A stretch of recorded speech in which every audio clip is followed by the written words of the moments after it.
En Géorgie, 1972.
Ordre d'escorter jusqu'à sa ville natale le corps d'un lieutenant tué au combat. Une mission pénible, mais en principe de courte durée.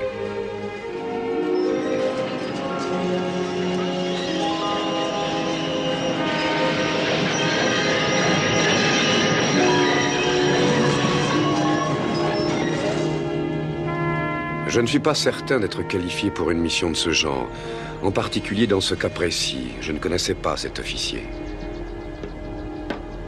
Je ne pourrais rien faire pour adoucir le chagrin de sa famille, sinon leur dire des banalités.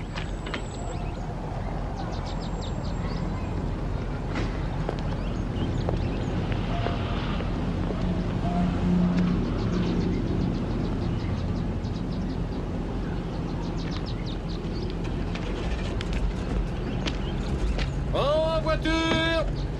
Monsieur et Madame Johnson? Oui. Commandant Laird, j'appartiens à l'état-major de l'armée. Je viens vous rendre le corps de votre fils. L'armée vous présente ses plus sincères condoléances. Notre pays lui sera à jamais reconnaissant de son sacrifice. Je suis ici pour vous aider de mon mieux. Voulez-vous un peloton pour lui rendre les honneurs militaires? Non, merci, commandant. Une cérémonie très simple. Bien. Quand auront lieu les funérailles? Aujourd'hui. Aujourd'hui? À midi.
Béni soit l'Éternel. Par le pouvoir de la musique, nous sommes capables de faire entendre notre voix, en dominant notre chagrin du moment. On a dit beaucoup de bien de Dwight Johnson ce matin. Mais nous savons tous que ce sont les actes, plus que les mots, qui pourront un jour faire changer le monde. Vous savez où a lieu l'inhumation. Vous êtes tous conviés à y assister. Et j'espère que vous y serez. Dwight a été tué à la guerre. Rendons-lui les derniers honneurs, dans un esprit de paix et d'amour. Amen. Les porteurs. Levez-vous, s'il vous plaît. Avancez.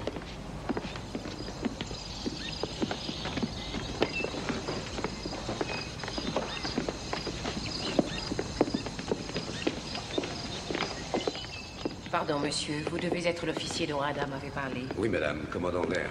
Eudora McAllister, une amie de la famille. C'est moi qui conduis les Johnson au cimetière. Vous voulez peut-être venir avec nous? Volontiers, merci. Ma voiture est juste en face.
Madame McAllister. Mais qu'est-ce qui se passe ici? Des funérailles, je voulais pourtant annoncer. Mais vous m'avez dit que c'était un ami de votre famille. Dwight Johnson était bien un ami. Dwight Johnson? Mais il ne peut pas être enterré ici. C'est leur concession, Oster. Tout à fait légal.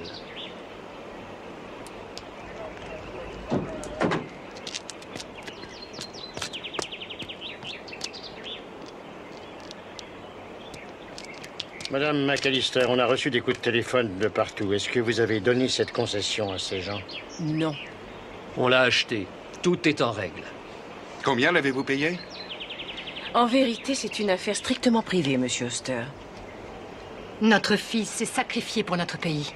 Il a le droit d'avoir sa tombe n'importe où. N'importe où, excepté ici. Luther, Ada, vous avez un magnifique cercueil. Pourquoi vous n'enterrez pas Dwight là où est votre famille? Il y serait bien mieux. Mon fils sera mieux où il voulait être et non pas où vous voudriez le mettre. Dwight adorait ce cimetière. Et il adorait cette ville en dépit des mesquineries. Je crois qu'il a bien mérité d'être là. On doit pouvoir arranger ça. Laissez-moi appeler mon chef à l'état-major. On n'a pas besoin des autorités fédérales ici, commandant. C'est une affaire strictement locale. Laissez-moi vous dire quelque chose. Sur le territoire de la commune de Rockville, les inhumations ne sont autorisées qu'aux personnes de race blanche, ou à leur cendre. Mesdames et messieurs, c'est la loi. Je regrette, mais je dois la faire respecter. Alors reprenez-moi ce cercueil et remettez-le dans le fourgon. Comment pouvez-vous faire une chose pareille à mes amis? Luther et Ada font partie de Rockville autant que vous et moi. Vous avez du culot de parler de notre ville, avec le tort que vous lui faites. Je crois que ça suffit. Vous devriez vous retirer avant que les choses prennent un tour déplaisant. Un tour déplaisant? Comment appelez-vous ce qui se passe? Je suis désolé que cet incident vous tombe dessus par surprise, commandant. Nous avons essayé de l'enterrer directement en informant le moins de gens possible. C'est un problème qui ne sera pas réglé en 1 heure. Combien de temps devez-vous rester? D'ordinaire, pas plus de 3 ou 4 jours. Mais mes ordres sont de rester autant qu'il faudra.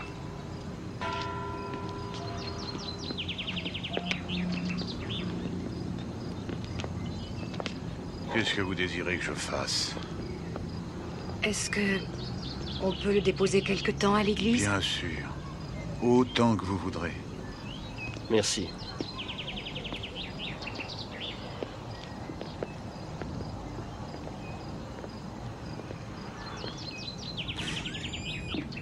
Ah oui, bien sûr, c'est une affaire ennuyeuse, mais c'est la loi. Hein. Et vous allez empêcher de l'enterrer là-bas, alors? Je ne peux pas faire autrement, même si j'en avais envie.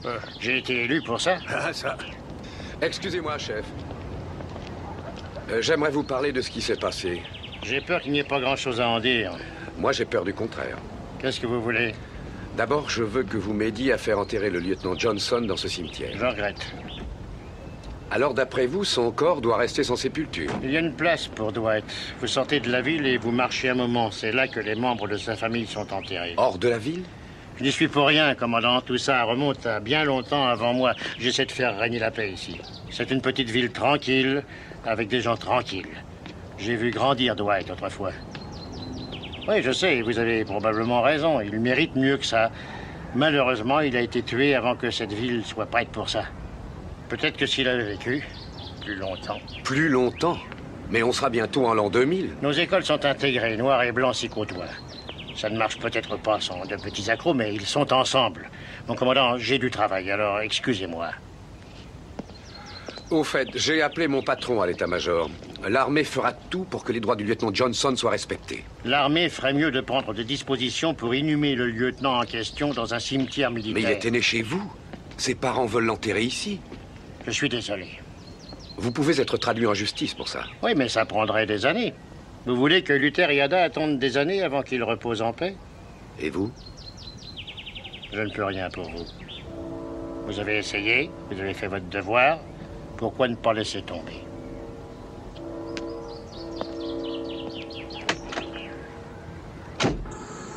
C'est tout ce que l'armée peut faire tout de suite. Après, c'est du ressort de ses avocats, c'est bien ça? Très bien. Merci du renseignement. Au revoir.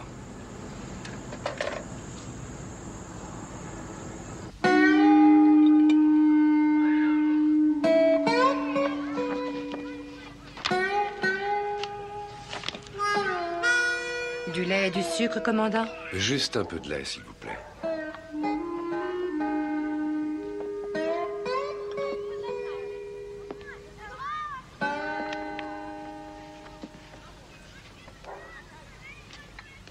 Je tiens à cet album depuis longtemps. Le petit nous a laissé beaucoup de souvenirs. Vous avez dû être très fier de lui.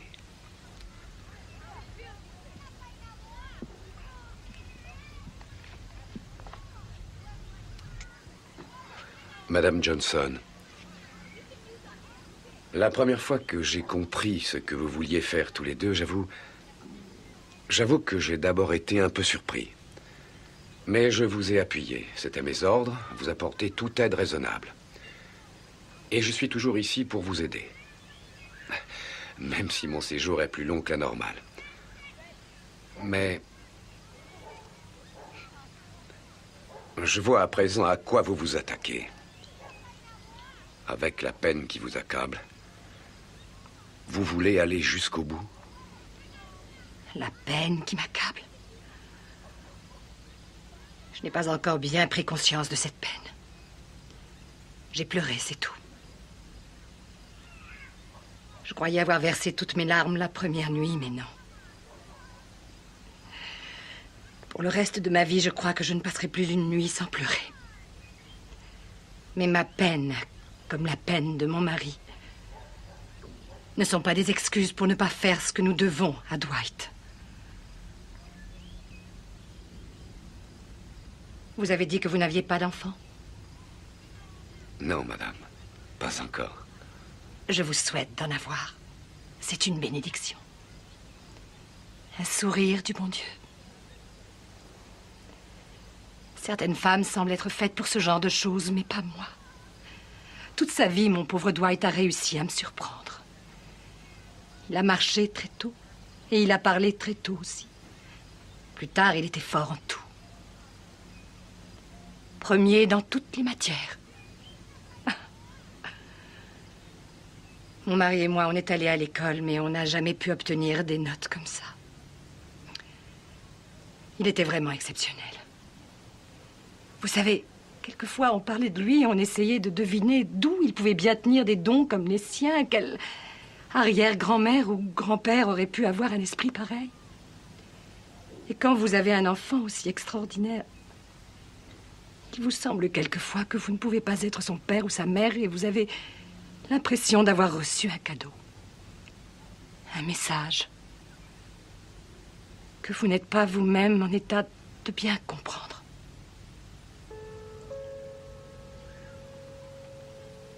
Aujourd'hui, il est mort. Il faut que j'accepte cette vérité. Mais il n'a pas disparu. À moins qu'il ne le chasse hors de cette ville. Cette ville à laquelle il a tellement fait honneur. Ce serait comme si on rayait les années passées en disant qu'il n'a jamais existé. On ne peut pas faire ça, commandant. Alors, peu importe la peine que je peux avoir, peu importe les problèmes, on ne doit pas tolérer ça.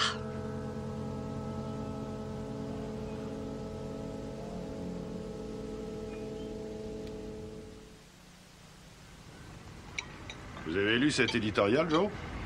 Je peux pas lire le journal du matin avant que les autres l'aient appris par cœur. À propos de l'incident dans le cimetière, écoutez. Une femme blanche qui possédait une concession dans le cimetière en a fait cadeau à Luther Johnson et à sa famille. À votre avis, qui ça peut être? J'essaie même pas de deviner. Leur donnant ainsi un faux espoir de pouvoir enterrer leur fils en cet endroit. Faux, ça c'est vrai. Vous désirez autre chose? Non, merci. Où est-ce que je peux trouver un journal? Ceux qui déclenchent des affaires pareilles méritent ce qui va leur arriver. Oui, et quoi donc? Quoi? Qu'est-ce qui va leur arriver? Vous défendez cette stupidité, Henry? Ah non, non, mais je ne la critique pas.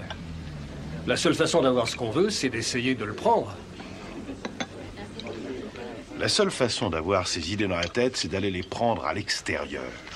Ou chez une dingue comme Endora McAllister. Vous êtes satisfait? Oui, oui, c'était parfait.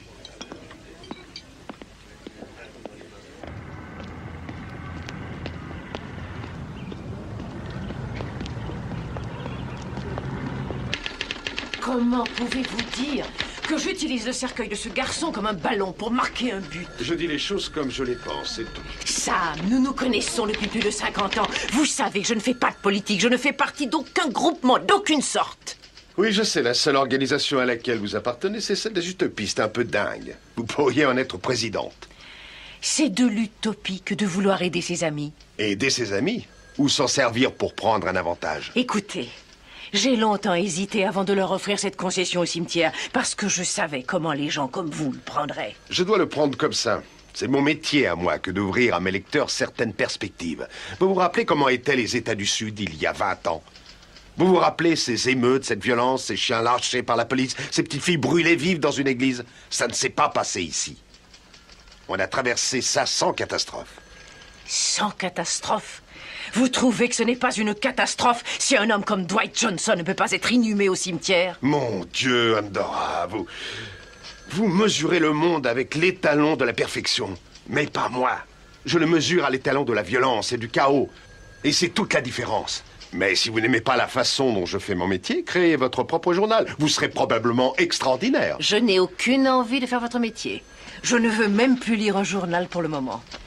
En particulier le vôtre. Vous annulerez mon abonnement. Encore? C'est curieux. Vous avez changé. Je me rappelle le jeune Sam Jennings, un idéaliste. Oui, je m'en souviens. Ça remonte à longtemps, Andorra.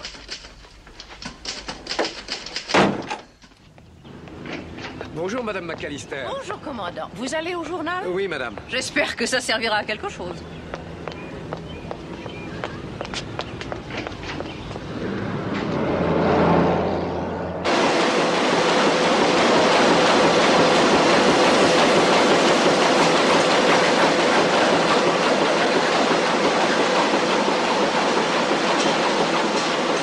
Il y a un officier qui vous demande.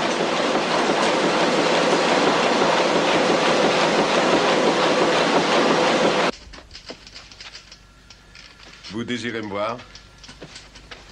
Je suis Sam Jennings. Commandant Kendall Laird. Je suis envoyé par l'état-major de l'armée pour aider les Johnson à enterrer leur fils. Les Johnson. Je suppose que vous venez me dire ce que vous pensez. Asseyez-vous, commandant. Je vous écoute. C'est une dure matinée pour moi. J'ai vu Madame McAllister qui sortait de chez vous. Elle paraissait assez furieuse. Oui. Je suppose qu'elle était très mécontente à cause de votre éditorial de ce matin. Sans aucune raison, je n'avais pas mentionné son nom. C'est inutile dans une ville de cette taille. Andorra et moi, on se connaît depuis toujours, commandant. Et pendant toutes ces années, on a eu des petits différends. Les uns publics, les autres privés. Mais je dois dire qu'elle les a surmontés sans difficulté. Je ne m'inquiète pas pour elle, mais pour les Johnson. C'est honnête envers eux? Ce n'est pas une question d'honnêteté. C'est une question d'époque, de moment et Monsieur Jennings, nous sommes en 1972. L'intégration est la loi depuis plus de 15 ans. C'est peut-être bien la loi pour les écoles et pour les fontaines publiques, mais nous parlons pour l'instant d'un cimetière où nous enterrons nos familles. Et c'est un domaine personnel qui ne regarde que nous. Et les Johnson, ça n'est pas personnel pour eux et leur fils? Ils méritent mieux que ça. Eh bien, peut-être que oui. Mais j'espère que vous ne laisserez pas cet incident vous donner de notre ville une idée fausse. Écoutez, Monsieur Jennings, je vois que vous vous intéressez beaucoup à cette ville. Permettez-moi une question. Quelle image vous vient à l'esprit si je mentionne devant vous le nom d'une autre ville, Little Rock, dans l'Arkansas? Vous revoyez, n'est-ce pas, cette photo d'une petite fille noire qui serre ses livres d'école sous son bras, protégée par des soldats armés pour aller à l'école intégrée pour sa première classe. Vous ne voulez pas que Rockville passe à la postérité de la même manière? Non, bien sûr que non. Mais c'est... Alors, si vous ne voulez pas un scandale avec intervention de la Cour suprême, vous allez, dans votre prochain numéro, publier un autre article sur Dwight Johnson. Ces hommes l'ont fait proposer pour une médaille, pour les avoir sauvés. Est-ce que c'était des Blancs? Pour la plupart, oui, des Blancs. Ça peut vous faire une bonne histoire, non? Si c'est une histoire, oui. Si c'est un sermon, non. Vous pouvez m'amener ces hommes? Moi? C'est vous le journaliste, Monsieur Jennings, pas moi. Ne vous inquiétez pas pour moi, commandant. Donnez-moi un peu de précision, des choses prouvées, et je vous écrirai votre article. C'est vrai? Bien sûr. Et je le publierai immédiatement.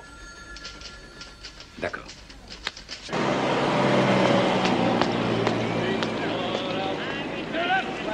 Je ne sais pas, mon colonel. Ma mission semblait au départ une mission de routine, mais elle s'est avérée très compliquée. Avec une situation un peu particulière. Je voudrais aider cette famille, mais en fait, je ne sais pas trop comment. Je n'ai aucune règle qui puisse me guider. Quelle est votre impression sur la ville? Je ne sais pas exactement. Il semble que la population se partage. Il y a un journal local et son propriétaire m'a dit qu'il pouvait rassembler les témoignages des hommes de Johnson et les publier. Ah. Votre action ne serait pas mêlée à la controverse? Non, mon colonel. L'armée fera ce qu'elle doit faire. Mais nous devons penser au bien de la communauté. Après tout, Rockville n'est pas bien loin d'ici. J'en suis très conscient, mon colonel, mais les Johnson semblent décidés à ne pas faiblir. Bon, je vous conseille d'être prudent. Oui, mon colonel. Alors rappelez-moi. Oui, mon colonel.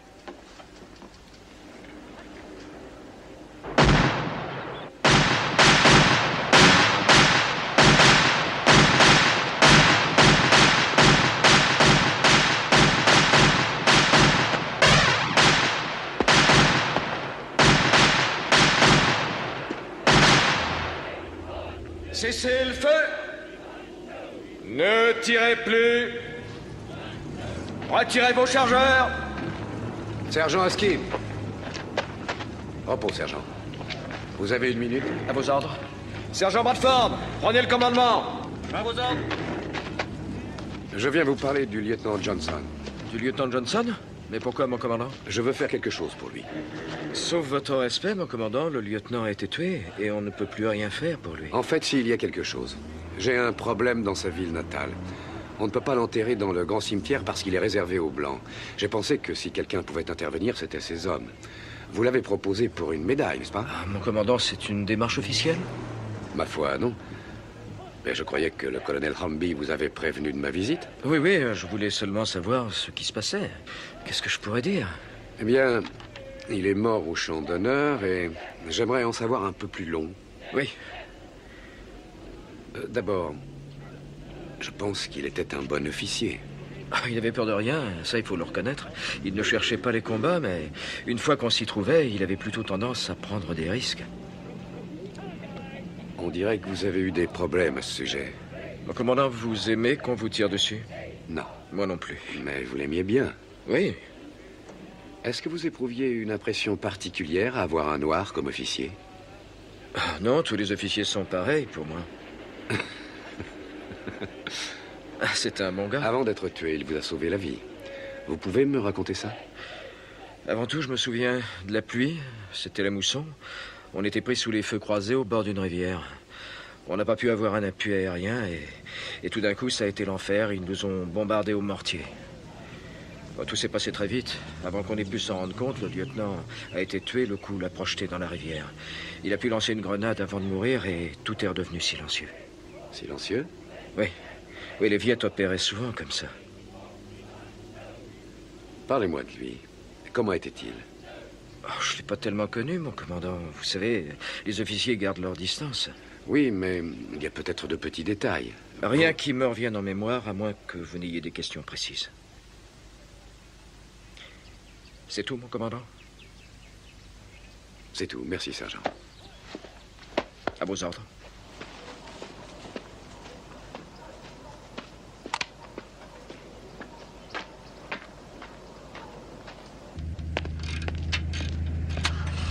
Vous êtes le sergent Douglas? Oui, mon commandant. Vous voulez venir par ici, s'il vous plaît?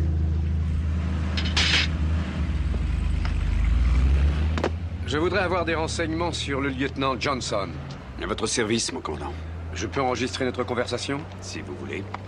Je parle à tous les hommes de l'unité. Voici le sergent Douglas. Je crois savoir que vous l'avez fait proposer pour une médaille. C'est exact. J'aimerais savoir si vous aviez avec le lieutenant les mêmes rapports que les autres. Comment ça? Vos autres camarades sont tous blancs. Non, il me traitait comme tous les autres. C'est-à-dire bien? Oui. C'était pas son genre d'être copain avec ces hommes. Mais tout le monde le respectait. Oh oui. Vous pouvez me dire quelque chose de plus personnel? J'essaye de savoir quel homme il était. Je peux pas vous aider. Pourquoi? Je ne l'ai jamais connu, vraiment. Il était noir, mais il était officier. On ne fraternisait pas, vous voyez ce que je veux dire? C'était un bon gars. Oui, c'est ce qu'on me répète. Vous vous rappelez un peu le jour où il a été tué? Et il pleuvait. Il pleuvait sans arrêt. Mes pieds pourrissaient dans mes bottes. On a été pris sous des feux croisés par les autres. On n'a pas pu avoir d'avion. Et puis, ça a été l'enfer des mortiers. Quand ça a été fini, le lieutenant était mort. Il était dans la rivière. Ce sera tout? Oui, c'est tout. Merci, Serge.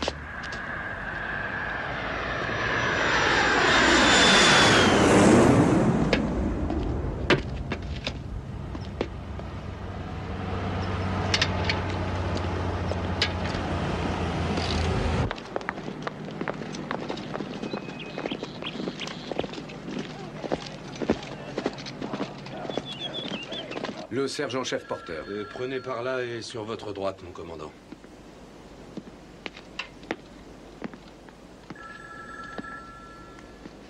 Chef Porter? Oui? Vous avez servi sous les ordres du lieutenant Dwight Johnson? Oui, une seconde, mon commandant, je vous ouvre.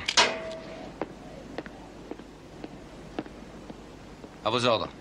Je peux vous parler une minute dans le bureau? Oui, mon commandant. Je savais que quelqu'un posait des questions sur le lieutenant. On m'en avait parlé.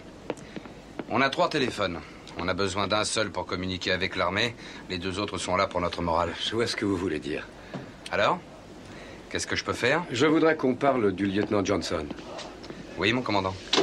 Sa famille a pas mal de problèmes avec certains habitants de sa ville natale. Ah oui? J'ai pensé que le jugement que vous portiez sur votre chef aiderait ces pauvres gens à changer un peu les mentalités là-bas. Ça ne vous fait rien que je vous enregistre? Non, non, allez-y. Le chef Porter. Bon, pour commencer, qu'est-ce que vous vous rappelez en priorité sur lui? Eh bien, il essayait de maintenir un peu plus de discipline, même au front, que la plupart des officiers.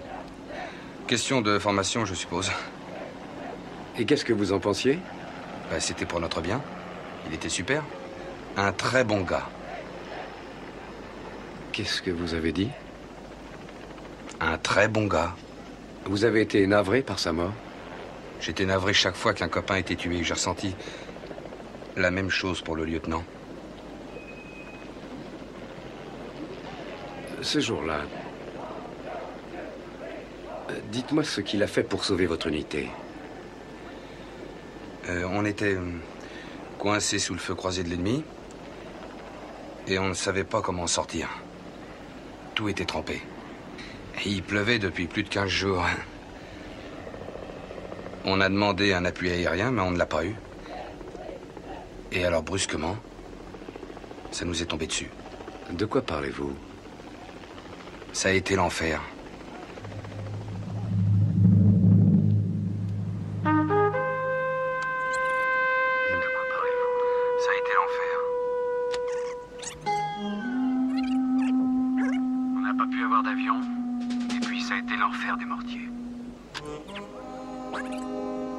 Avant qu'on ait pu s'en rendre compte, le lieutenant était mort.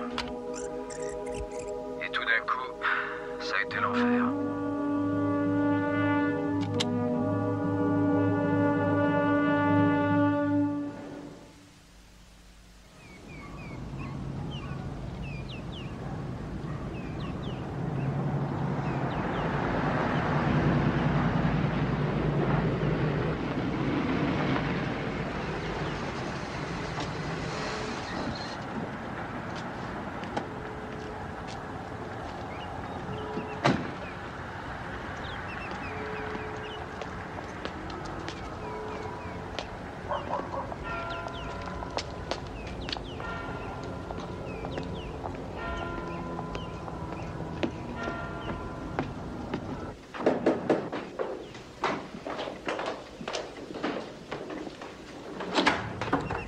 Je suis chez Madame McAllister? Oui, entrez.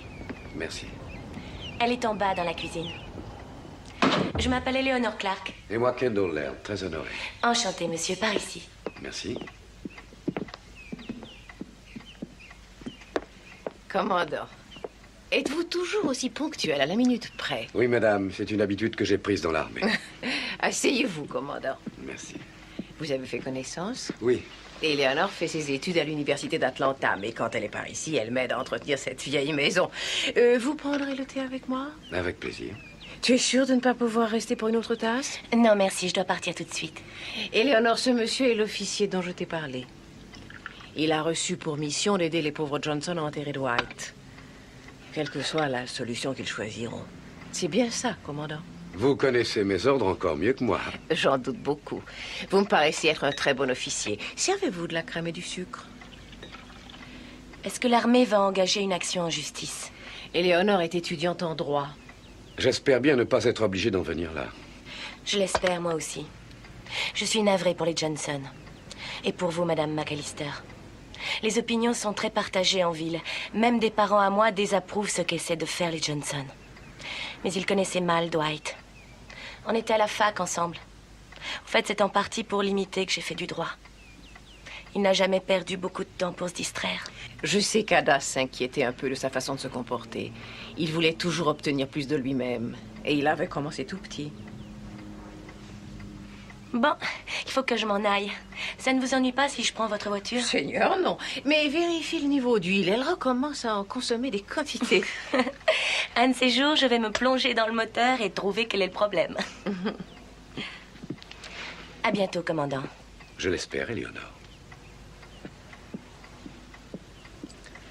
Alors, vous connaissez les Johnson depuis longtemps? Oh oui, depuis très longtemps même. Ada avait une mère sage-femme et c'est elle qui a vu naître mon seul enfant. Nos familles sont liées dans la vie comme dans la mort. Mon fils, Auburn, a été tué au Vietnam dans les premiers jours.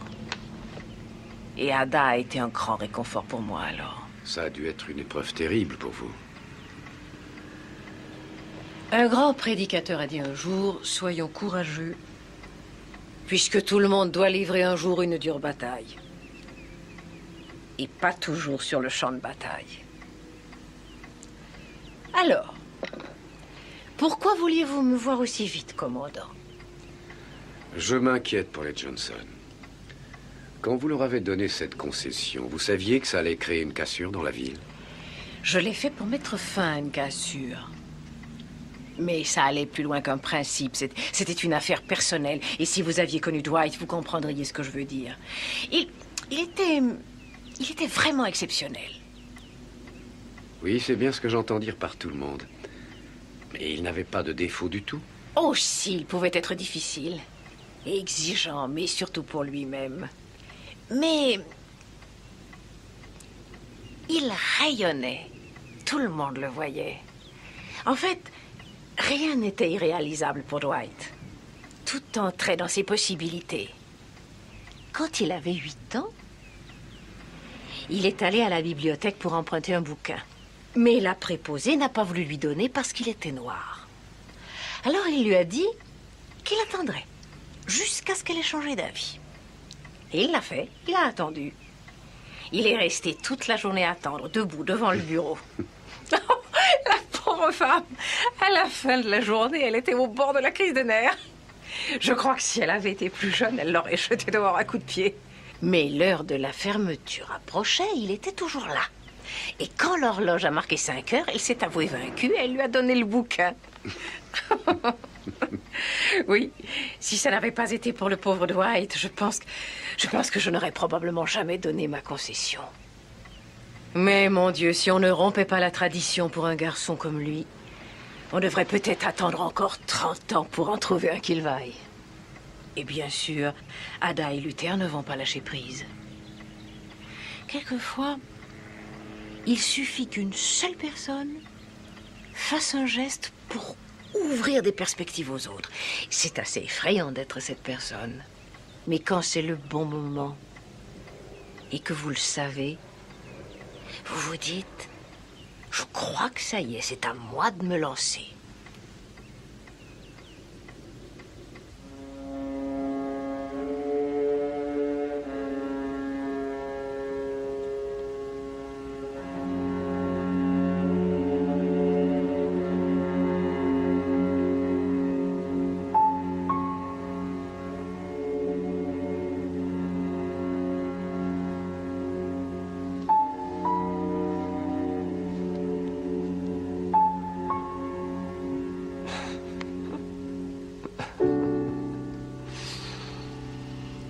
Quoi donc? Je viens de me rappeler le jour où il avait grimpé en haut du clocher et qu'il y était resté coincé. Tu te souviens de ça? allait grimper, mais il ne pouvait plus redescendre. Il avait peur parce qu'il savait bien qu'il n'avait rien à faire là-haut.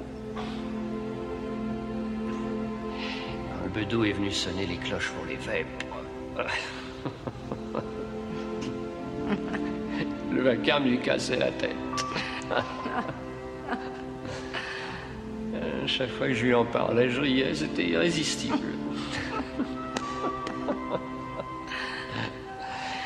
Comme je l'aimais. Ce petit.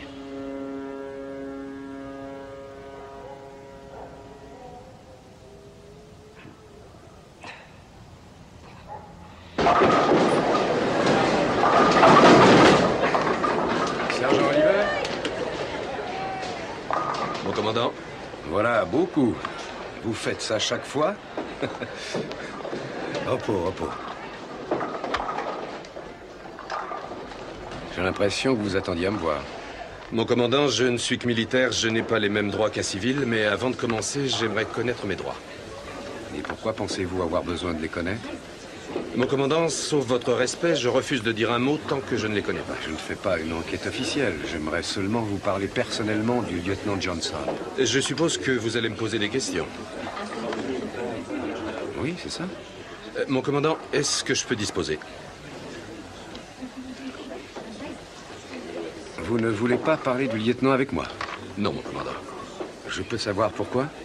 Avec tout le respect que je vous dois, je voudrais avoir un avocat avant de vous répondre.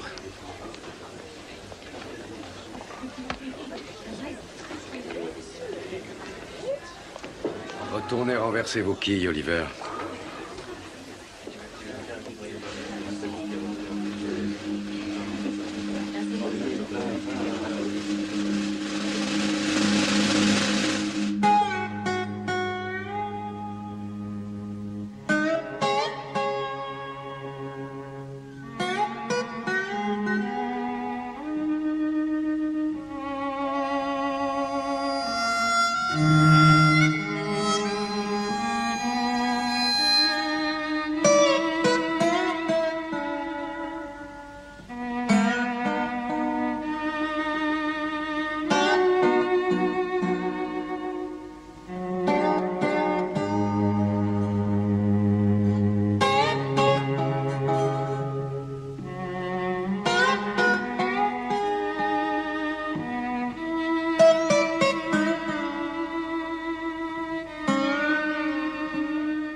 Je le reverrai toujours figé sur place, ouais. Vous vous rappelez Gérard Gilroy? Le fils du pasteur? Oui. Il avait tout prévu avec précision, au moins 20 ans à l'avance. Ah oui. Il avait calculé le montant de sa pension, les intérêts de ses économies et ce qu'il ferait une fois à la retraite. Quand il est parti, il a commencé par traîner chez lui toute la journée. Il a rendu sa femme cinglée. Et finalement, il s'est mis à picoler. Ah, ça risque pas de vous arriver à vous, hein? Ah, c'est pas question. A, j'ai pris ça pour m'occuper. B, je n'ai pas de femme. J'en ai jamais trouvé une qui soit assez dingue pour m'épouser.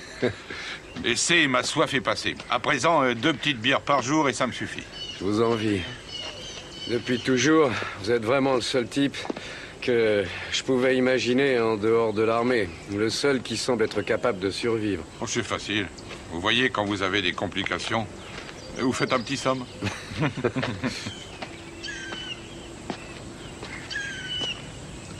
Et si vous ne pouvez pas dormir? Alors vous allez en parler à un vieux débris.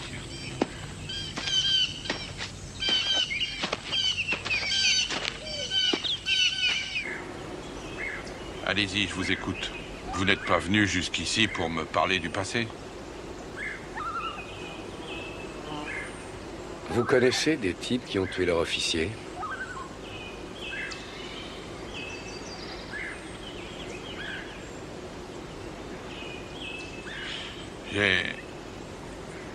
J'ai entendu des types prétendre l'avoir fait.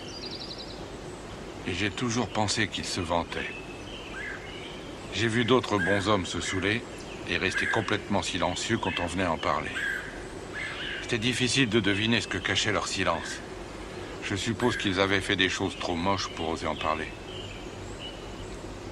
S'il y avait eu un complot entre un groupe d'hommes pour tuer leur officier au combat, et si je pouvais en amener un à craquer, vous croyez que je devrais les traduire en justice? Même si je savais que ce serait terrible pour la famille du mort? Ce serait peut-être pas de la bonne justice. Si je ne les poursuivais pas, ce ne serait pas de la justice non plus. La justice n'est qu'une idée abstraite. Elle n'est pas réelle. La famille est réelle. Mais ce qui est réel aussi, c'est que vous ou moi ou un autre, on aurait pu être tué quand on était là-bas. Et si les idées ne signifient rien, je me demande pourquoi j'ai accepté de donner peut-être ma vie pour les défendre. Je suis pas un philosophe. Je réfléchis pas comme vous. Je réfléchis pas du tout. Et ce qu'on a vu là-bas, vous n'y pensez jamais?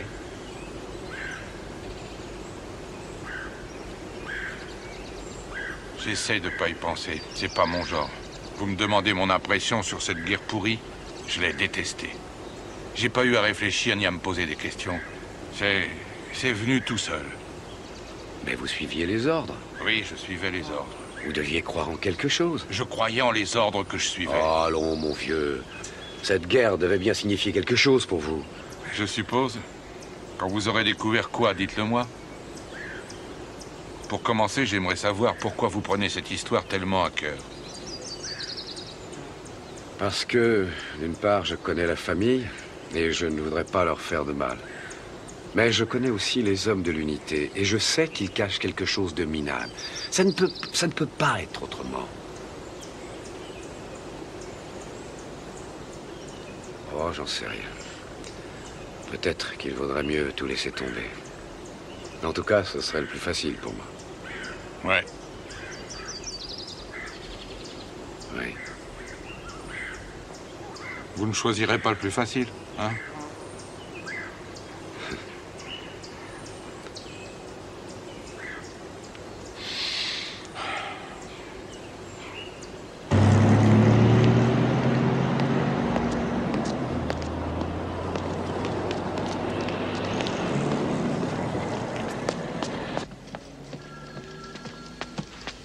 Commandant Laird.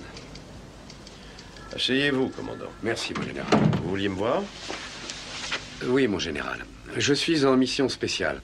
J'ai été envoyé pour assister la famille du lieutenant Dwight Johnson.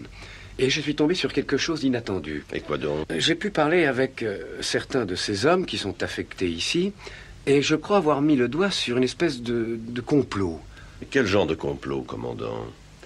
Quand j'ai demandé à quelques hommes qui avaient été sous ses ordres de me décrire le combat où il a été tué, ils ont curieusement employé les mêmes expressions clés, comme s'ils les avaient répétées d'avance. Ils ont paru nerveux parce que j'enregistrais leurs déclarations et l'un d'entre eux a refusé de répondre sans la présence d'un avocat.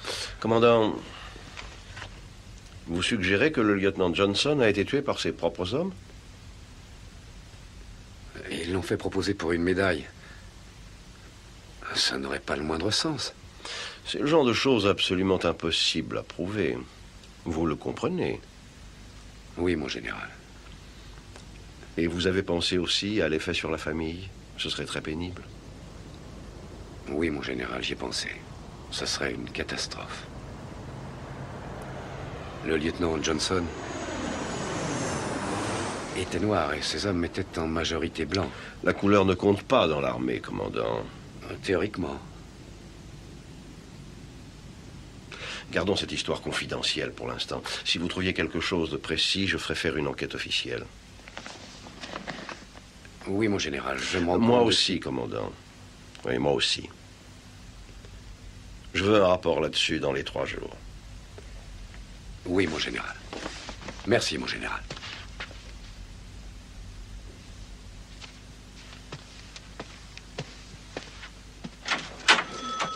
Commandant, voici un message pour vous. Merci.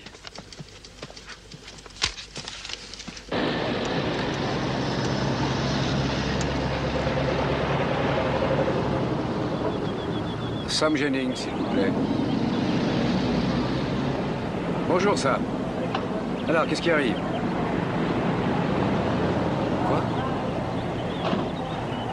Ils ont fait ça aujourd'hui? Ils ont acheté le cimetière au conseil municipal pour qu'il devienne une propriété privée. De cette façon, la loi d'intégration ne s'applique plus à lui. C'est un coup d'austère. Il a réuni quelques amis, ils ont réussi à faire leur petite combine avant même que la ville ait pu savoir ce qui se passait. Encore une de leurs manigances, et elle ne sent pas bon. Ils essayent tout pour maintenir le statu quo. Je croyais que c'était aussi ce que votre éditorial voulait défendre. Non, je ne voulais pas garder les choses comme elles sont pour le moment. Je voulais seulement dire que notre ville n'était pas encore prête pour un changement de cette importance aujourd'hui même. Mais je ne sais plus. Ces jours-ci, j'ai pu entendre des choses que je n'aurais jamais cru pouvoir entendre autour de moi de toute ma vie. Il y a même des gens qui m'ont dit que Dwight Johnson devrait être enterré dans le cimetière de Rockville. Ce que je peux affirmer, c'est que notre ville a changé. D'une manière insignifiante, mais elle a changé. Qu'est-ce que ça signifie pour les Johnson? Ça dépend surtout de vous. Vous avez trouvé du nouveau pour moi? Malheureusement, il y a beaucoup de complications du côté de l'armée. Qu'est-ce que vous voulez dire par là? En résumé, il me sera difficile d'obtenir quelque chose ces jours-ci. Alors, vous allez attendre? Ce ne sera pas aussi facile que je le croyais. Mais je ne renonce pas, Sam. Je vous rappelle, d'accord? D'accord.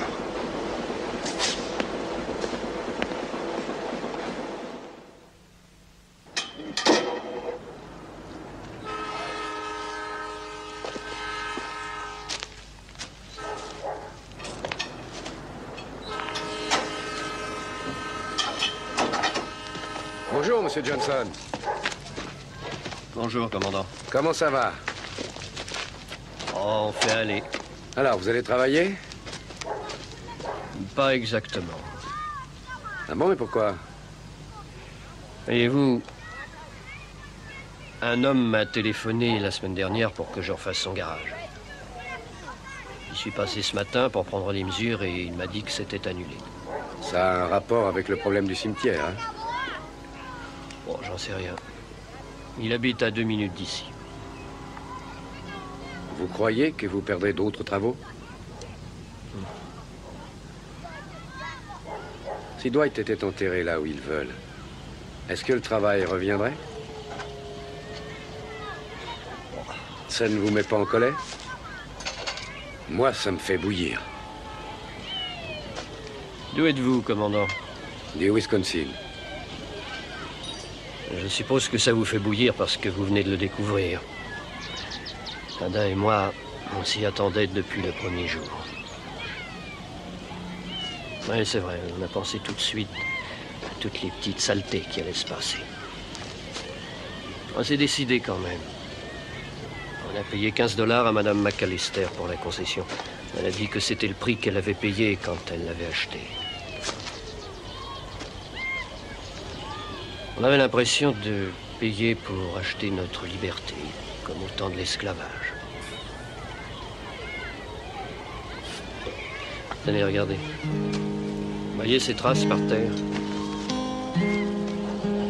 Notre Dwight avait un panier de basket accroché là. Et il s'entraînait à lancer la balle pendant des heures. L'armée nous a appris qu'il était mort, que son corps avait disparu. Ça a été comme si le monde s'écroulait. Oui, absolument. Je suis venu m'asseoir et j'ai regardé là. Je le voyais devant moi. Je ne suis plus le même homme, commandant. Parce que je ne ferais jamais ça si ce n'était pas pour Dwight. Je me sens en paix. Alors ils peuvent m'enlever leur travail. Mais ce qu'ils ne peuvent pas, c'est m'enlever ce sentiment de paix. Monsieur Johnson, j'admire ce que vous essayez de faire pour Dwight. Mais avant que je mette en route les moyens de l'armée, je dois vous demander si des funérailles officielles dans un cimetière militaire ne vous semblerait pas une solution acceptable. Ce serait plus simple? Cette décision vous appartient. Mes ordres sont de vous aider au maximum pour essayer de réaliser vos désirs, mais je dois être bien certain de ce que vous voulez avant de m'engager à fond. Vous me jugez un peu fou de me bagarrer pour ça, hein? Non. Je vous comprends. Parfois, je pense que je suis fou. Mais je me rappelle certaines de ces lettres. Et je ne me trouve plus fou. La plupart de ces lettres étaient pleines d'humour. Ouais. Il le faisait exprès. Il voulait nous rassurer. Il était comme ça. Il voulait toujours protéger sa famille. Et sa dernière lettre au commandant. Ah oui, cette dernière lettre. Peut-être que vous devriez la lire. Steal away, steal away, steal away to Jesus. Steal away home. Ain't got long to stay. My Lord, He calls me by the thunder.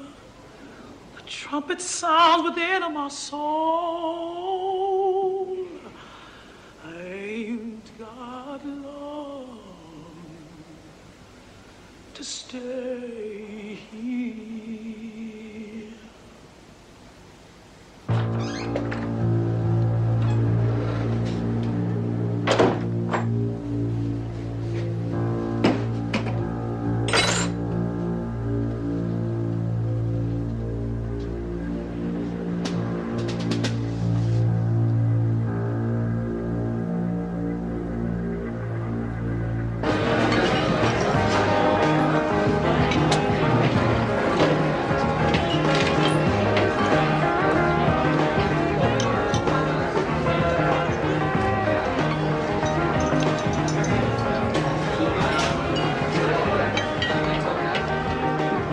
Bonsoir, Douglas. Qu'est-ce que vous me voulez? Vous parlez. On a déjà parlé. J'aimerais encore vous parler. Non, je refuse, mon commandant, sauf si je reçois l'ordre.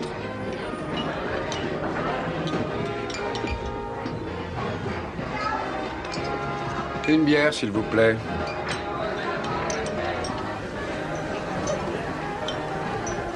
Je sais que vous êtes un bon soldat, Douglas. Plus pour très longtemps, à présent. J'ai presque fini. 2 mois et je quitte l'armée. Vos notes sont excellentes. Je sais ce que je veux, mon commandant, alors pas de... Vous avez montré du courage, vous êtes le meilleur parce que... C'est trop tard, je ne marche plus. Ma vie est courte et moi je veux en profiter. Je m'en vais. Je veux seulement enterrer un mort, Douglas. C'est tout? Vraiment?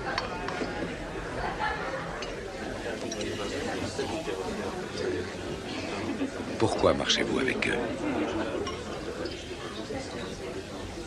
On a toujours été ensemble? Une bonne unité. Là-bas, on s'est tous sauvé la vie. Vous voyez? Je pensais qu'au moins vous, de tous les hommes de l'unité...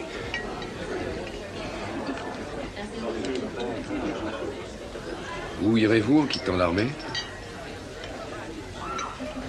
Vous êtes de Chicago, n'est-ce pas? Votre famille est là-bas? Vous aimeriez qu'on vous dise où vous pouvez ou où vous ne pouvez pas enterrer votre mère? Ou votre frère? Répondez-moi, Douglas. Pourquoi?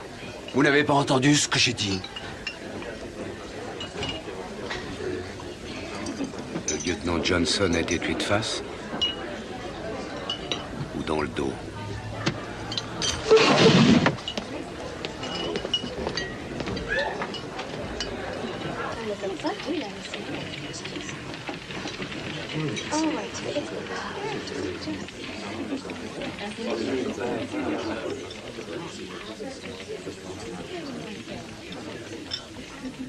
Oui, ils avaient perdu leur ligne, leur portefeuille, leurs clés, leurs fric, enfin tout. Ils sont rentrés chez eux en suivant la berge comme ils pouvaient. Le lendemain, ils se sont arrêtés au motel pour regarder la télé. Je leur ai avancé 20 $ pour acheter de l'essence et du poisson pour qu'ils ne perdent pas la face en arrivant chez eux.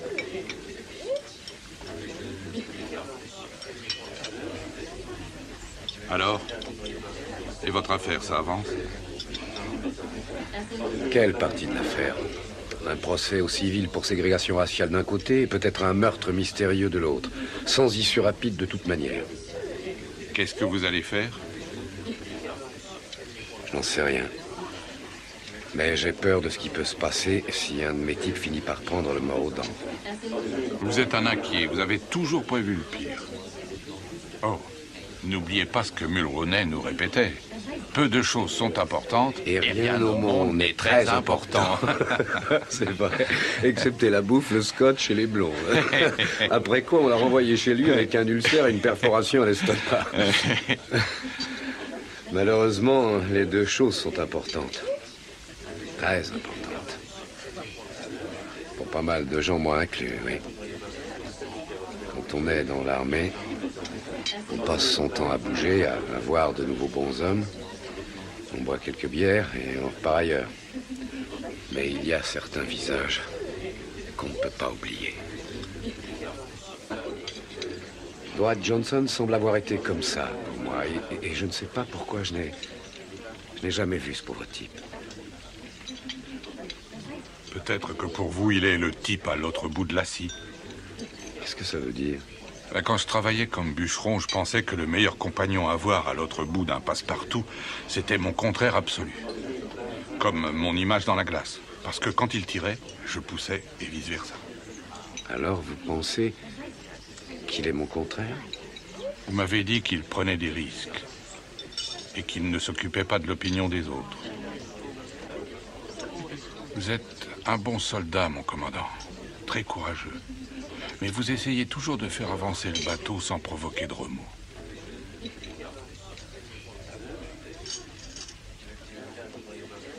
Bonjour, commandant. Ah, mon colonel. Sergent-major en retraite Bill Davis, mon ancien chef de section. Bill, le colonel Humby. Mon colonel. Enchanté de vous connaître. Alors, commandant, est-ce que votre mission spéciale avance un peu? Elle avance, mon colonel. Bon. Et le général Howard m'a appelé pour m'en parler plusieurs fois. On ne peut pas le faire attendre. Je comprends, mon colonel. Bien. Bon appétit. Merci, mon colonel. Drôle de gars.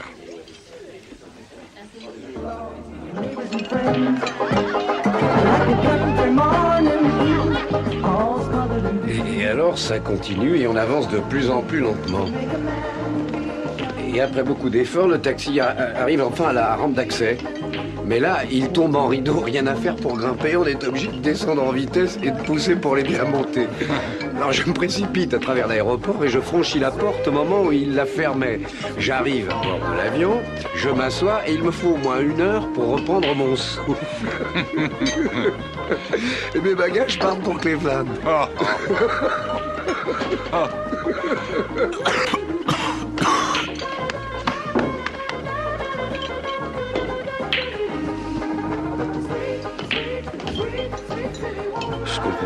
Je comprends pas ce qui m'arrive. Je croyais qu'après 20 ans de service, on ne se posait plus de questions. Dites, pourquoi vous ne prendriez pas 2 jours de repos? Vous viendriez pêcher à la ligne avec moi, avec ou sans hameçon, à votre choix? Ah oui, peut-être, un de ces jours. Pourquoi pas? Vous avez épuisé vos jours de permission? Non, je n'ai jamais été porté sur les vacances. C'était même un problème entre Jenny et moi. Nos vacances ratées sont devenues finalement un des motifs de notre divorce. Vous aviez essayé de l'éviter? Oh oui, 8 ans. J'arrive à peine à croire que j'étais marié avec elle. Moi, je vous crois. Je vous ai vu.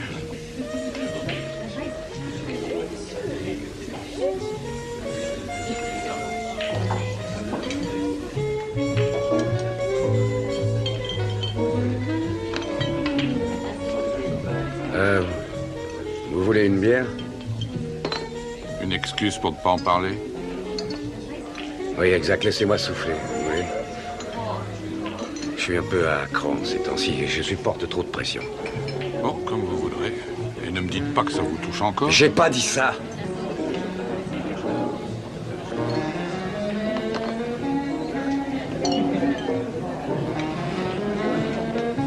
Excusez-moi.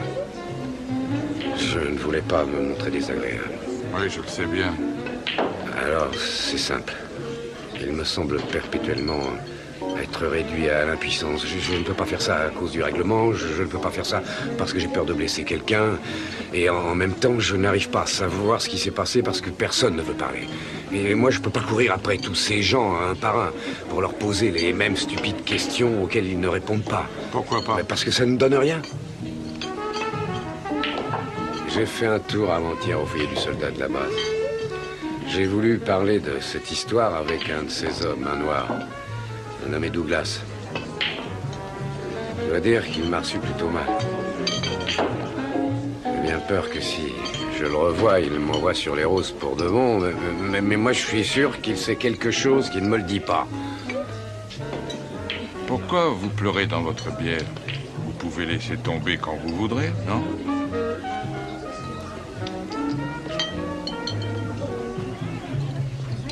Vous connaissez votre problème? Vous faites enfin quelque chose qui vous passionne.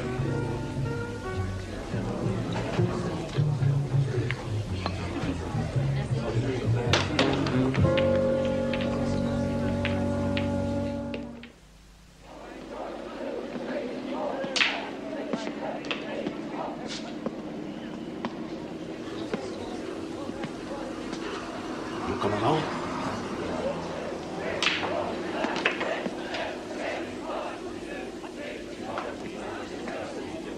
Encore vous? Mais pourquoi vous continuez à me harceler? Laissez-moi tranquille. J'ai rien à vous dire. Cette histoire ne vous lâchera pas, ni moi non plus. Écoutez, Douglas, je suis désolé de vous avoir un peu bousculé. Excusez-moi, mais il s'est passé une sale histoire. Si on accepte de l'étouffer en ne disant rien, elle va pourrir et pourrir et pourrir jusqu'à ce qu'elle explose. Alors dites-moi ce que vous savez. J'en ai assez. J'ai fait ce que je devais faire là-bas, mais laissez-moi vous dire ce que c'était pour un noir. J'ai donné mon sang pour un blanc qui avait été blessé. Et pendant qu'on pompait mon sang pour ce gars, il a repris assez conscience pour voir qu'on lui transfusait mon sang. Et il s'est mis à crier au toubib d'arrêter la transfusion. Et quand le toubib lui a dit qu'il allait mourir si on ne lui transfusait pas mon sang, cette espèce d'ordure, il a crié qu'il aimait mieux crever que de vivre grâce à du sang noir. Le lieutenant Johnson n'était pas seul. J'aurais cru que ça vous pousserait à l'aider un peu plus. Vous croyez que je faisais encore partie de l'armée, mais non.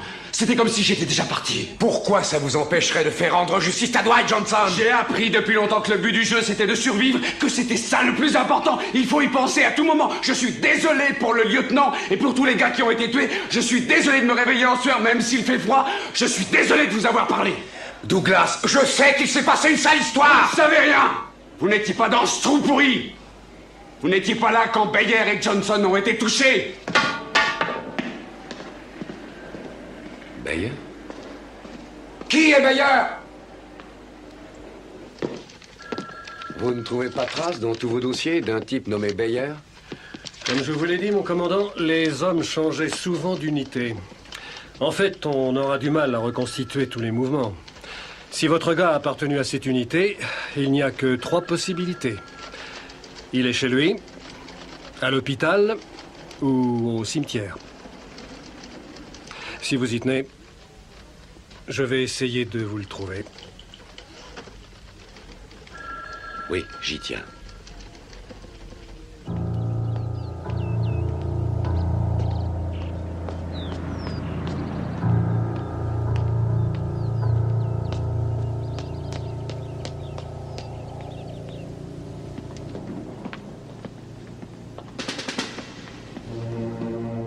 Sergent-chef Bayer, commandant Laird.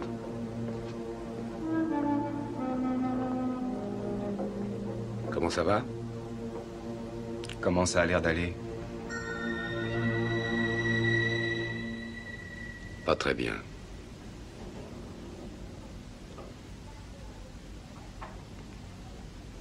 Qu'est-ce que vous voulez? On m'a donné comme mission de rendre à sa famille le corps du... Je ne suis pas encore mort. J'ai pour mission de rendre à sa famille le corps du lieutenant Dwight Johnson. Allez-vous-en. Pourquoi? Il ne peut plus rien m'arriver de pire que ce qui m'est déjà arrivé là-bas, alors vous pouvez me menacer de quoi que ce soit, ça ne fera aucune différence. Infirmière, faites-le partir de là, s'il vous plaît. Infirmière! Personne ne vous menace, est-ce bien clair? Clair? Quelque chose est clair pour vous, mon commandant? De moins en moins avec l'âge. Où c'est chez vous, Bayer? Ici, mon commandant. Je veux dire, d'où êtes-vous? L'Arkansas. Vous ne serez pas surpris du genre de problème que j'ai à Rockville. Quel problème? Vous ne savez pas? Vous n'avez pas entendu les rumeurs? Je n'écoute pas les rumeurs, mon commandant. D'ailleurs, je ne parle à personne. Les Johnson ne peuvent pas faire enterrer leur fils. Le cimetière est réservé aux Blancs. Ils l'ont retrouvé? On a retrouvé son corps? Ben oui, ça fait un moment. Qu'est-ce qu'il y a? Oh, et où on l'a retrouvé? En aval de l'endroit où vous avez été touchés tous les deux. Ça va? Et où est-il à présent? Dans une chapelle, près de chez lui, à 1 heure de voiture. Il flotte. Comme la dernière fois que je l'ai vu. C'est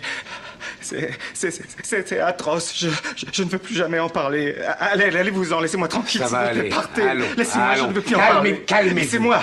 Écoutez-moi 1 minute. Calmez-vous.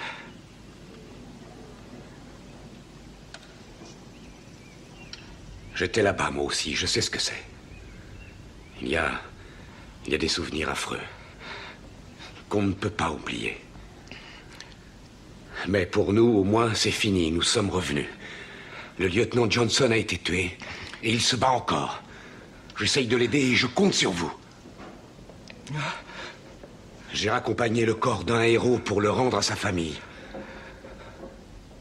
Et ses parents ne peuvent pas enterrer leur fils unique.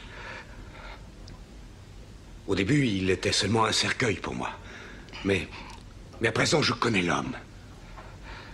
Et j'ai découvert qu'il était vraiment remarquable. Johnson a fait plus de choses en 24 ans que les autres en une longue vie. Je viens de parler à la plupart de ces hommes. Ils l'ont fait proposer pour une médaille.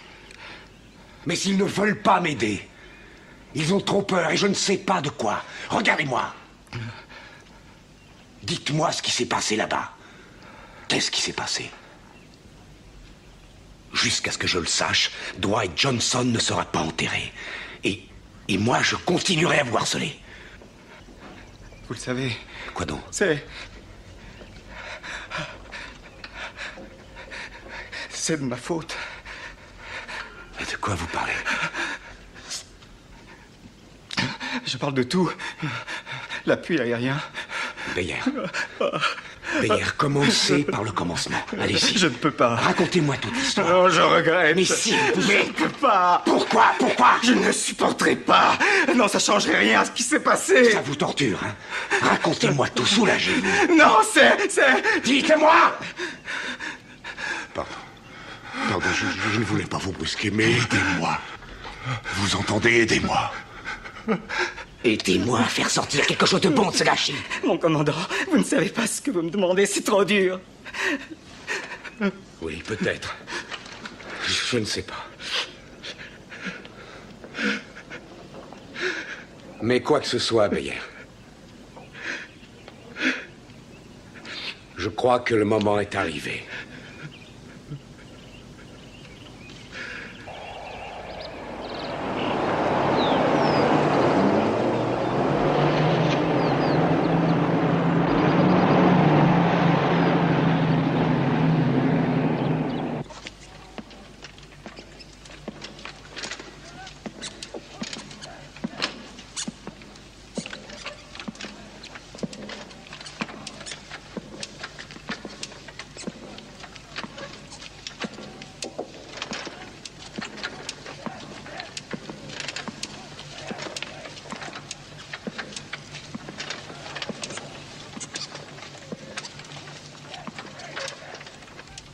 Messieurs.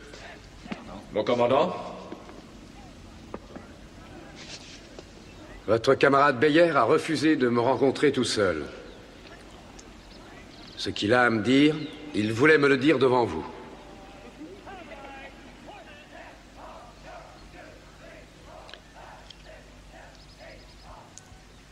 Le commandant m'a dit ce que vous lui aviez raconté sur la façon dont le lieutenant a été tué. Je suis venu ici pour tout avouer. Beyer, mais qu'est-ce qui te prend? Il faut que je lui dise. Non, je ne veux pas t'écouter. Tu ne sais pas ce que je vais dire. Ça suffit, Erskine. Asseyez-vous!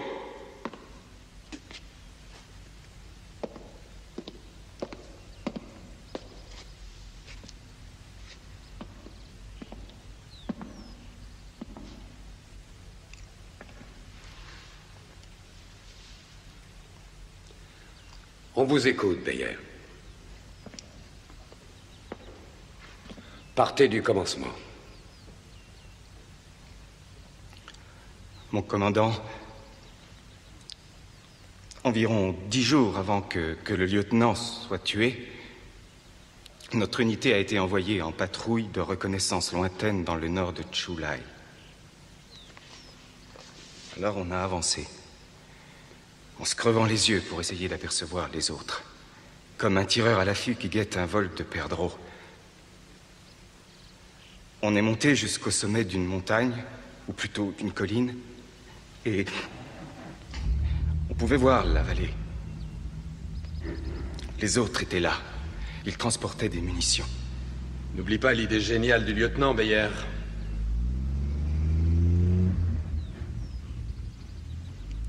Alors le lieutenant a dit qu'il allait demander une attaque aérienne.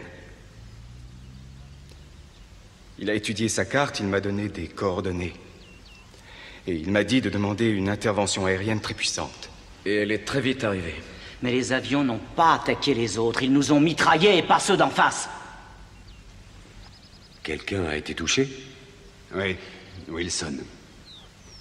Nous, on n'a pas vu comment. Il est rentré au pays dans un beau cercueil de tôle.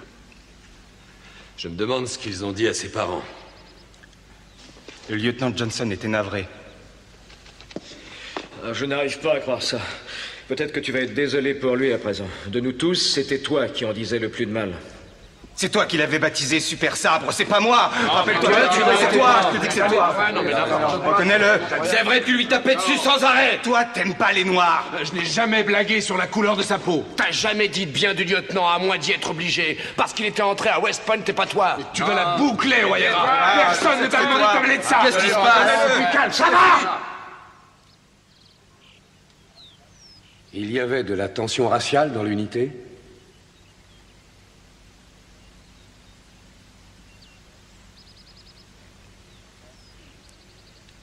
Porter? Les choses allaient mieux. On formait une bonne unité. C'est vrai. C'était la seule chose qui pouvait nous remonter un peu. Wilson était notre premier copain tué. On avait tous eu de la chance jusqu'à ce jour-là. Le lieutenant Johnson était très capable. C'était pas un type à faire une pareille erreur. Non, mais celle-là, il l'a bien faite. Non, il ne l'a pas faite. Il n'a fait aucune erreur. On a tous vu qu'il était déchiré par cette bêtise. Mais c'était trop tard. J'aurais dû lui dire, j'ai essayé, j'ai pas pu. Quoi? Qu'est-ce que tu veux dire? Le lieutenant n'avait pas fait d'erreur. Quand j'ai demandé une attaque aérienne, j'ai changé les coordonnées. Tu as fait quoi? Quoi, il a changé? J'ai cru qu'il s'était trompé, j'ai cru qu'il allait tous nous faire massacrer. Oh, c'est Allons. Poursuivez, Beyer. Le lieutenant n'a pas vérifié avec vous, après? Si, mais je lui ai menti. Je lui ai dit que c'était bien les chiffres qu'il m'avait donnés. Mais pourquoi avez-vous fait ça? Pourquoi? Pourquoi avoir changé les chiffres? Il pensait qu'un noir ne sait pas lire une carte. Il a raison.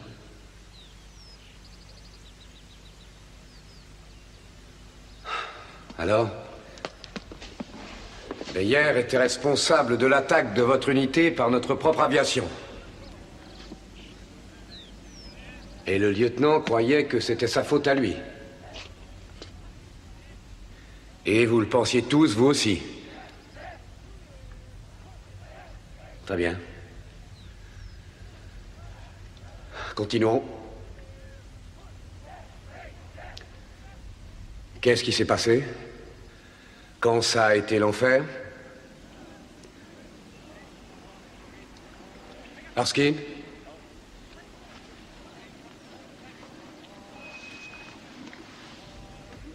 C'est passé à peu près ce qu'on vous a dit. Sauf qu'on vous en a caché une partie. Quelle partie? Eh bien, le lieutenant Johnson pensait avoir repéré d'où partaient les obus de mortier. Il a pris un lance-grenade à un des hommes et il a crié « Allons-y ». Et il est parti le premier. Bon, et après ça? Meyer était le seul copain qui l'ait suivi. Le lieutenant et lui ont été touchés tout de suite. Mais avant de mourir, le lieutenant a pointé son lance-grenade en direction du mortier. Et il a fait feu. Et il l'a eu?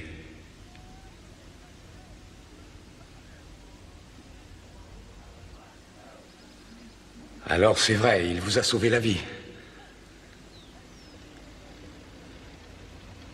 Mais pourquoi vous ne l'aviez pas suivi? Je n'en sais rien. Oliver, et vous?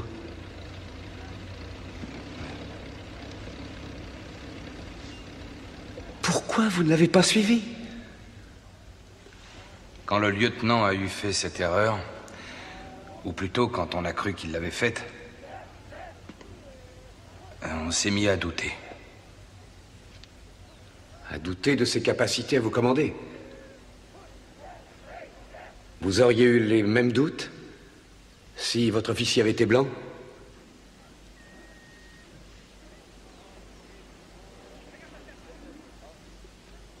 Douglas, qu'est-ce que vous en pensez? J'ai pas suivi le lieutenant parce que je n'y comprenais rien. Il me semblait plus être le même homme.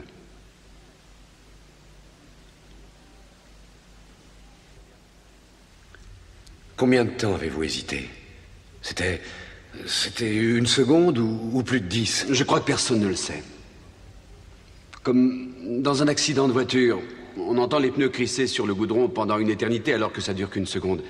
Tout s'est passé avant qu'on ait pu réfléchir.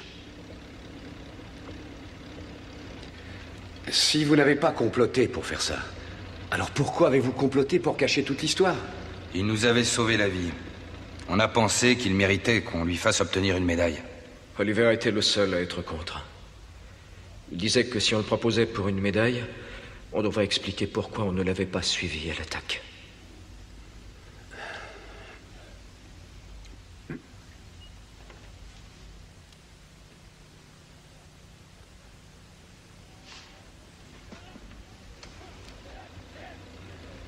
Messieurs, je voudrais vous lire quelque chose. C'est la dernière lettre que le lieutenant Johnson ait envoyée. Je suppose qu'il l'a écrite à peu près une semaine avant sa mort. Mes chers parents, j'ai une minute de libre et j'en profite pour envoyer ce mot. Les choses ne vont pas tellement bien. Nous avons eu notre premier tué et toute l'unité en a été très émue, y compris moi. C'est une terrible responsabilité que de prendre des décisions qui mettent en péril la vie des autres. Je veille sur mes hommes autant que je le peux. Leurs vies sont entre mes mains et mes mains ne doivent pas trembler. Ils croient en leur pays et ils ont accepté de risquer de mourir ici pour lui. Mon travail, c'est de les garder en vie. Et ça n'est pas facile. Quelquefois, je me sens profondément troublé. Et à chaque instant, je me demande, est-ce que je fais ce que je devrais faire? Mais ne vous inquiétez pas. Je surmonterai cette crise de doute. Vous me manquez, je vous embrasse, votre fils Dwight.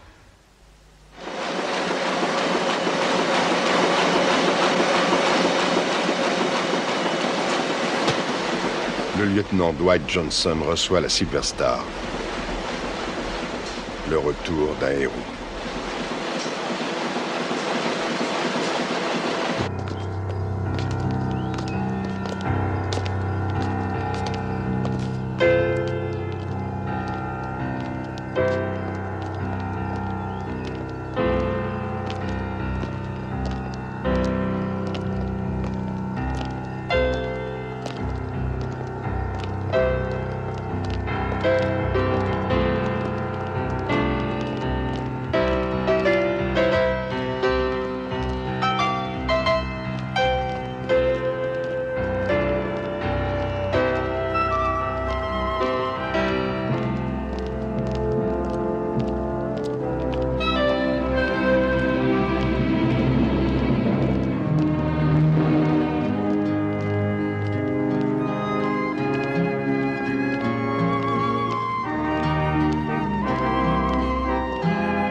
Nous sommes ici pour les funérailles du lieutenant Johnson.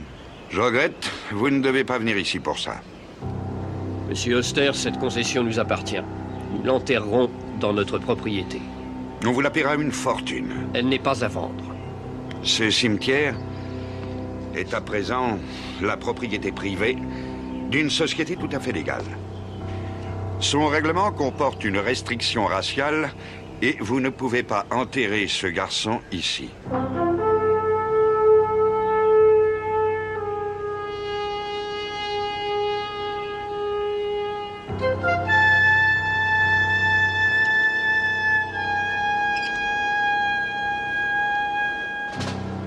Nous sommes ces anciens soldats. Il nous a sauvé la vie à tous. Nous formons une unité solide et soudée. Et quand nous avons décidé de faire quelque chose, personne ne nous en empêche. J'ai pas raison, sergent Douglas? Tout à fait, Beyer. Écartez-vous, monsieur Oster. Vous n'avez plus rien à faire ici. Messieurs,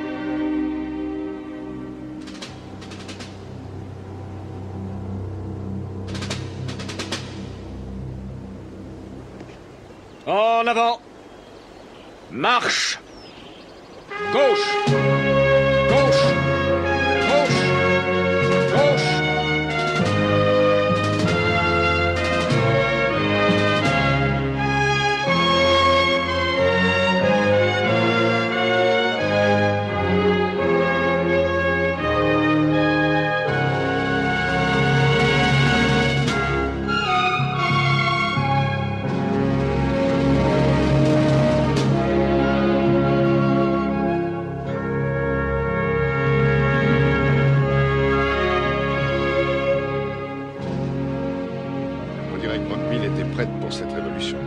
on dirait.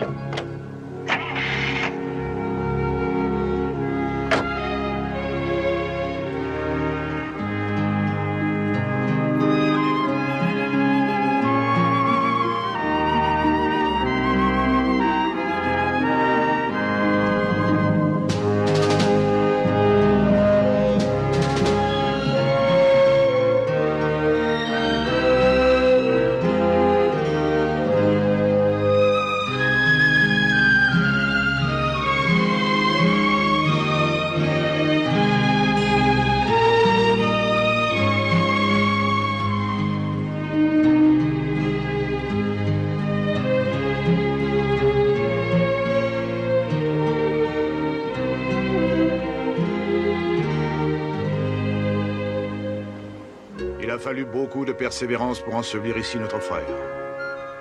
Mais grâce à la bénédiction du Seigneur, les problèmes ont fini par se résoudre.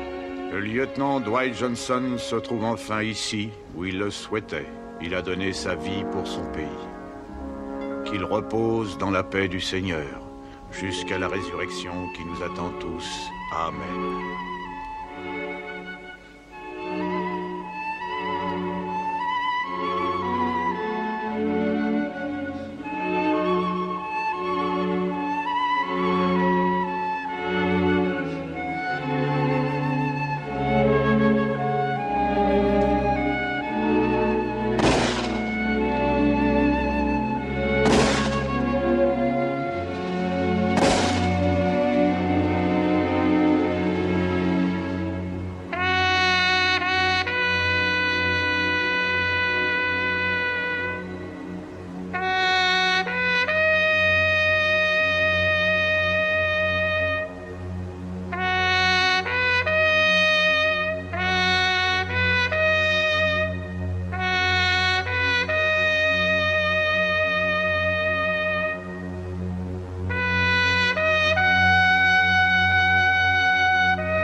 Eudora, merci de nous avoir aidés comme vous l'avez fait.